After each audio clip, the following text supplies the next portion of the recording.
You're listening to the Free to Be Mindful podcast, which invites you along on a journey to learn of mindful living, grow in mental health, and inspire through personal growth. In a world where we can often feel much stress and overwhelm, this podcast provides bite-sized tips and real talk conversations, empowering you to embrace mindfulness and nurture your full potential. I'm your host, Vanessa De Guzman, educator, licensed professional counselor, entrepreneur, and mom. I'm passionate about helping others live life with peace of mind and ease of heart without losing their, here we go. Hello and welcome to episode 177 of the Free to Be Mindful podcast. I hope that you're feeling good, looking good, and doing better in this world than you were yesterday. So, I realize that I start many sentences with, as a former educator and licensed therapist, and that is for two reasons. The first is it gives you context of just where I'm coming from. And the second is that throughout my years of working with kids in various capacities, first as a teacher, then as a school counselor, and now as a licensed therapist, I just get to know them in so many different ways. And sometimes when I talk about kids, some people ask me, how do you do it? Which is the same question that I ask when I encounter someone who works with elderly folk. It just doesn't come naturally to me, and I don't have an interest in it. So I always wonder how others manage it.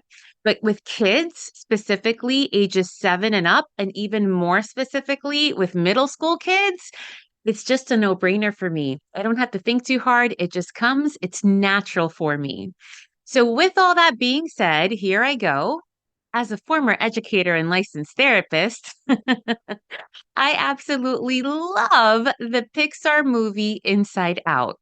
In early November this year, my family and I went to Disneyland and they had the cutest Inside Out rides. I got to see joy and sadness and even took selfies with them. So be on the lookout for those pictures on my social media channels this week.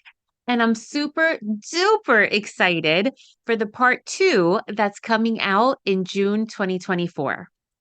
And I love the movie because I reference it often in sessions because with kids and adults alike, we can all relate to experiencing various feelings and sometimes to having our islands shut down. And when it comes to our feelings, are you ready for this? Brace yourself. There are actually 34,000 emotions that humans can experience. 34,000 emotions. But despite this extremely high number, I don't even think I can name that many emotions. Despite this, a study conducted by Glasgow University found that all human behavior can actually be reduced to just 4 core emotions. And those 4 core are fear, anger, sadness, and happiness. And those just happen to be the main characters in the movie Inside Out: fear, anger, sadness, and joy, along with green, disgust. And often in the therapy room, I do use the wheel of emotions. I invite you to Google that as you're listening to this or as you're viewing this on YouTube.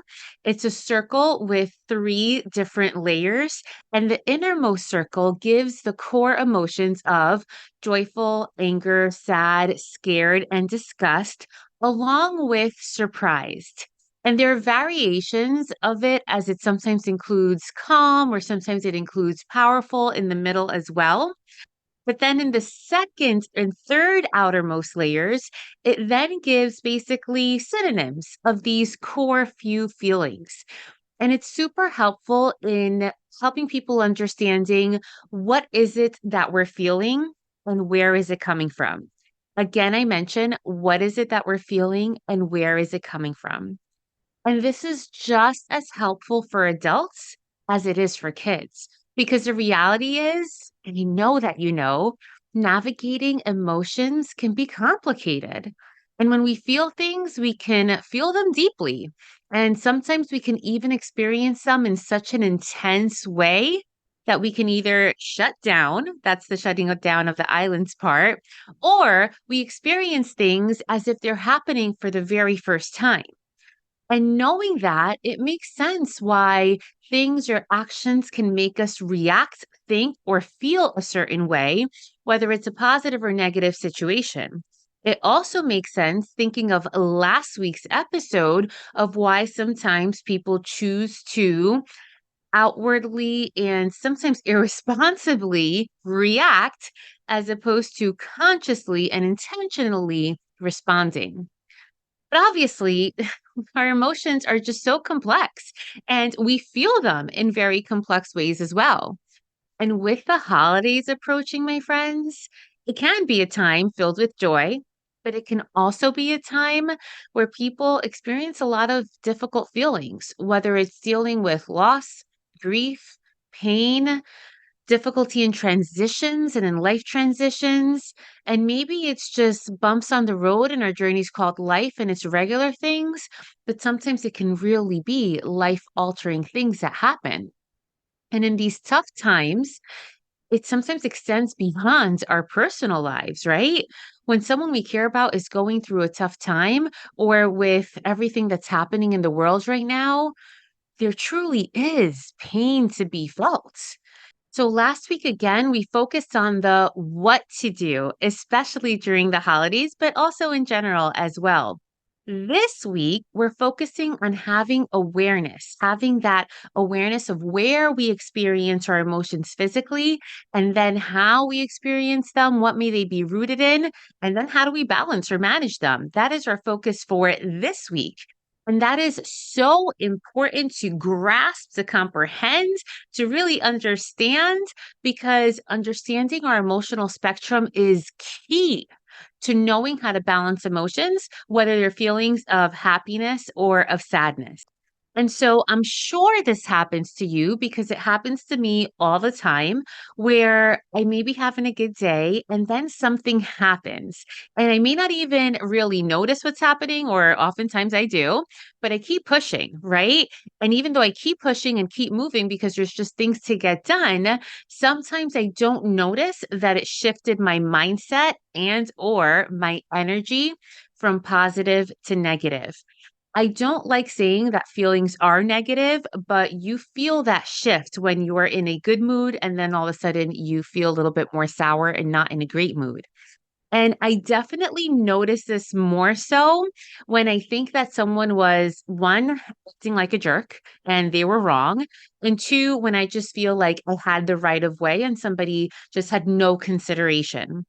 So what happens is you go through your whole day all grouchy, right? But you keep pushing through. And, for my case, I keep seeing clients. I don't show that on my face. For you, you keep pushing through. Your mood may be a little bit off, but you don't vent about it until what happens? Who is it that bears the brunt of it? Typically, it's your household.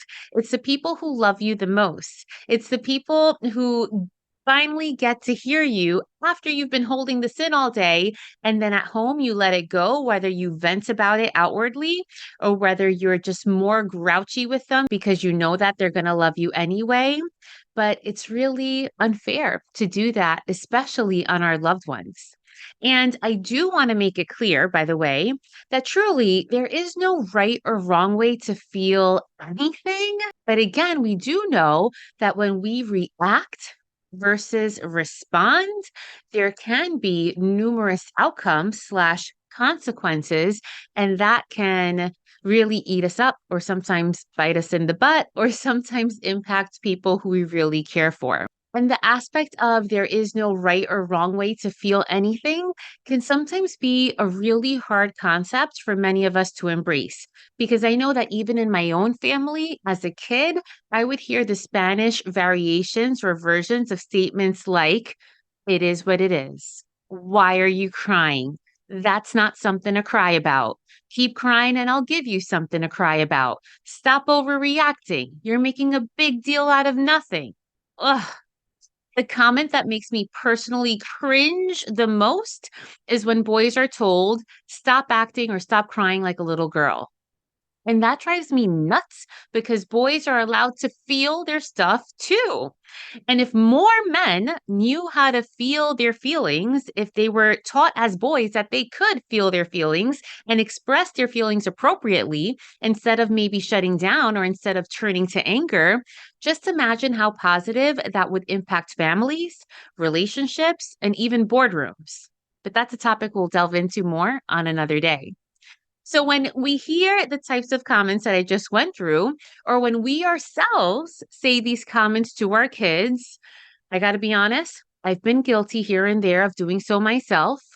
Our intentions may be to toughen them up, but then the underlying message that we're in turn giving is you're not allowed to feel your feelings.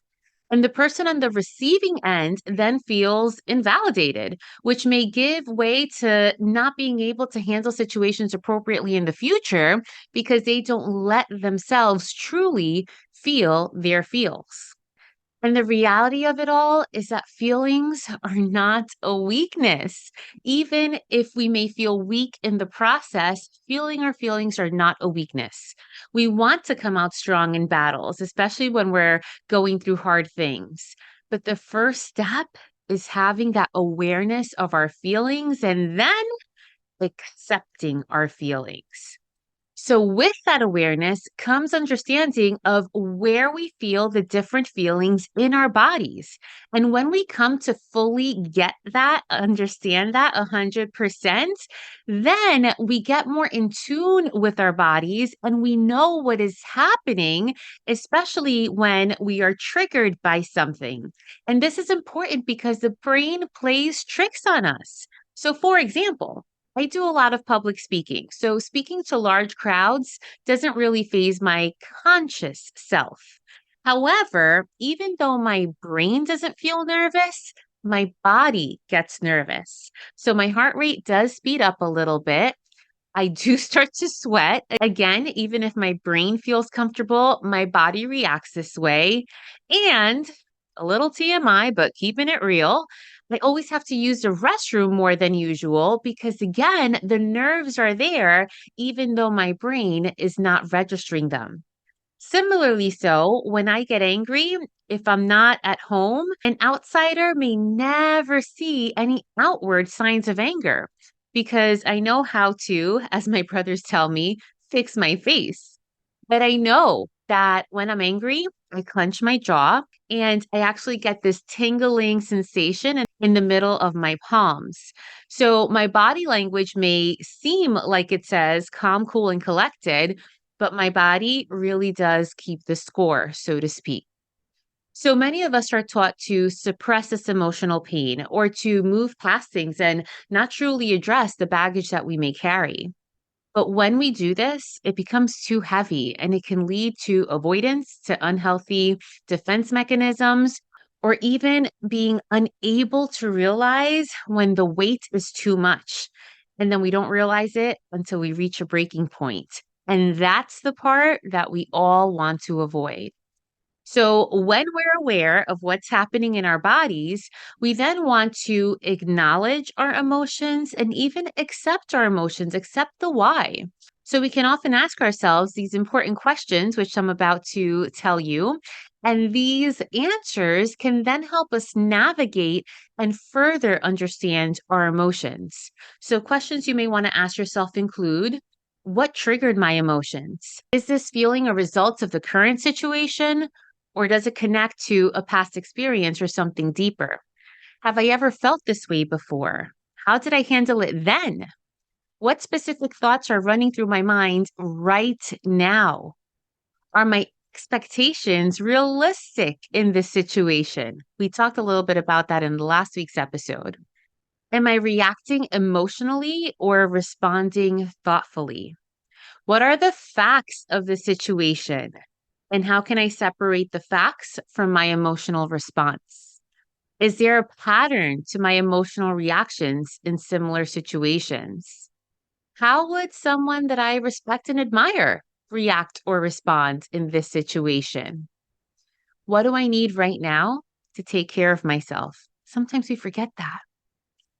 Am I blaming someone else for my emotions? Or is there something that I can take responsibility for? That's an important one. Are there alternate ways to interpret the situation? Or what's another perspective where I can view the situation? What can I learn from this experience? Is there a solution or action I can take to improve the situation moving forward? Am I being too hard on myself or on others?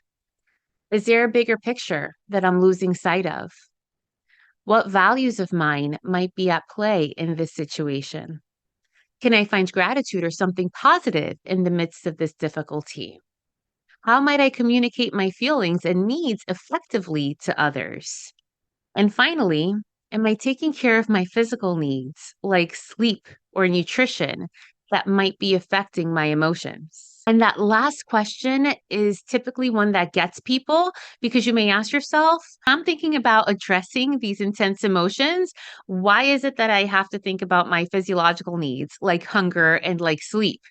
And my friends, it's truly all connected. It's connected to Maslow's hierarchy of needs, which we'll go into more in depth on another day, but I'll give you a quick rundown of it. It looks like a triangle. And for my generation of folks, think of the food pyramid, which I think no longer is in existence, but a triangle. And basically, before we can think of the things on top of the pyramid, like living life intentionally, having self confidence and self worth, finding love, experiencing financial stability, before we can think of any of that, we must first have that good foundation of having good rest, having food in our bellies, and a roof over our heads. It makes sense, right? So we know that our physiological needs can divert our emotions, which is exactly why the word hangry is now a word. Because when we don't eat, it impacts the way that we show up. So, by seeing the root cause of our emotions, we understand the importance of emotional well being. And then we are able to pave the way for happier and healthier lifestyles and habits because we don't need to fake it till we make it. Ugh, that phrase gets to me. Instead, we realize that healing starts with recognizing the signs and then taking action based on it. So, to recap, we must first know where we physically feel our things in our bodies. That's having that awareness physically. And then the awareness emotionally when we understand and where we can name our feelings and acknowledge them and explore where it is that they're coming from. And it's only once we do those things that we can even consider what we can do to balance and manage these feelings. And this reminds me of the end of the movie Inside Out, where the core memories come out in a mixture of colors. Because sometimes things can seem a little bit complicated.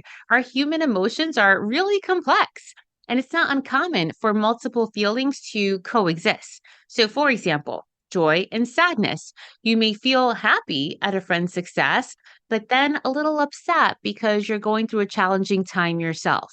Love and frustration. You may love your family deeply, but you can feel frustrated by certain aspects of relationships in your life. Excitement and anxiety. Starting a new job or project can bring upon a lot of excitement, but it can also trigger worried thoughts about things unknown. Gratitude and guilt. You may feel grateful for an opportunity while also feeling guilty about someone else missing out. Pride and regret. You feel proud of achieving a personal goal, but maybe regret of not having pursued it earlier. Contentment and longing. You feel content with your current situation, but you're still longing and working towards something that you don't have yet. Confidence and doubt. You may feel confident in your abilities, but doubt yourself whether you'll meet certain expectations. And relief and disappointment. You may feel relieved after completing a project, but then disappointed in the outcome. And when you experience such a range of emotions, does that mean that there's something wrong with you or that you're losing it? Definitely not. Understanding that emotions are multifaceted and that they can coexist helps in navigating and processing complex situations and feelings. It's a normal part of the human experience to have a range of emotions simultaneously. And especially as we're experiencing this holiday season, Know that it's truly okay, by the way, to not always be okay. Maybe times are rough because of obstacles related to your past, present, or even your future. Or sometimes things, people, situations can just be triggering. So know that when you're feeling sad, upset, overwhelmed, give yourself time to process and then to heal and work through. And remember, if you don't remember anything out of this episode, tune into this. Remember that just as our breath comes and goes, our emotions always come and go. The range of human emotions are expansive, they're diverse, and it testifies a lot to the depth of the human race themselves, right? And understanding and making space for these emotions is necessary as it is part of just our overall mental well being. So, my friends, we know our emotions are complex because life is complex and we are complex beings. We all have stories. We all have stories of hardship, of growth, of passion, of challenges, joy. We all have good days. We all have bad days. We all have moments that we're grateful for. And maybe we all have moments that still hurt. But it does come down to balance, balanced routines, balancing the time and energy that we give things and the time and energy that we give ourselves, balancing our happiness and our sadness, and communicating how we feel in all situations. When we're compassionate, patient, mindful, and honest and vulnerable in our own journeys with ourselves and with others, we can then grow into the best version of ourselves and create healthy spaces for all those around us. I now invite you to join me on the short guided meditation. So, right now, regardless of where you are or what you're doing, reflect a moment on where this message landed for you. And go through those 3 steps once again. Awareness. Awareness of where you feel intense feelings in your body and what those intense feelings are. Think about a tough situation and try to reflect upon where these intense feelings come from. Is it really what's happening right now? Or is it rooted in the past? Is it rooted in false expectations? Is it rooted in someone else's reality? Once you acknowledge what it is that you're feeling, you can then choose to still carry it with you and make it a part of your story, or you can choose to learn and grow from it and let go so that you can walk through life a little bit lighter, a little bit freer, and more in control of constructed responses instead of haphazard reactions. Remember that you always have that choice. And remember, in a world where you are free to be anything that you want to be, you are always free to be mindful. Catch you next week.